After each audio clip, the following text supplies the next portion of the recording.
सामग्री नहीं इकट्ठी हो पाती थी।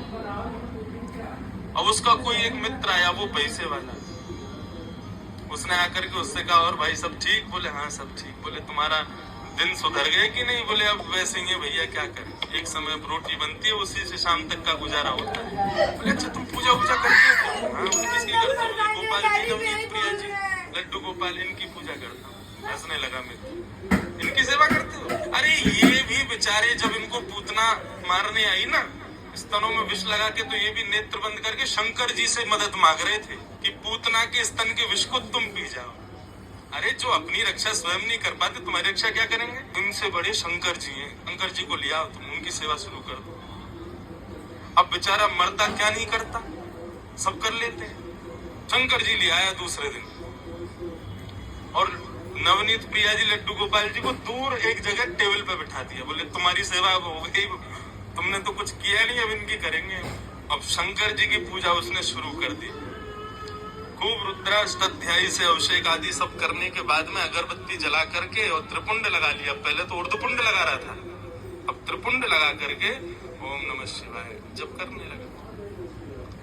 अब जैसे ही आंख खोल के देखा तो जो उसने अगरबत्ती जलाई थी उसका धुआं उड़ करके गोपाल जी के पास जा रहा था। अब वो धुआं है, वो तो कहीं भी जा सकता है।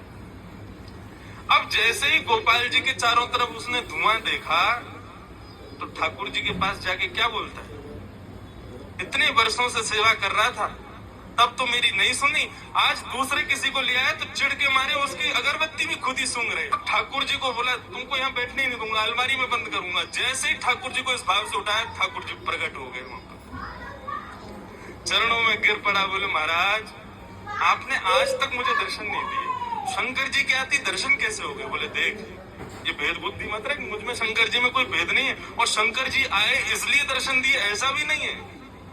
तो बोले क्यों किए, फिर क्यों दिए दर्शन आज आप? बोले कल तक तुझे ये नहीं लगता था कि मेरी नांग सूंघती भी है, कल तक तुझे ये नहीं लगता था कि मुझे भी जलन हो सकती है, लेकिन आज तेरे भीतर ये भाव आया कि मैं चैतन्य हूँ, ये अगरबत्ती मैं भी सूंघ रहा हूँ, मुझ में भी एक जलनशीलता आई है, मतलब मैं साधारण मूर्ति नहीं, मैं चैतन्य हूँ। जब तेरे हृदय में ये भाव आया तो मैं पीछे क्यों हटूं, मैं भी प्रकट हूं, मैं भी क्यों मूर्ति तक रहूं?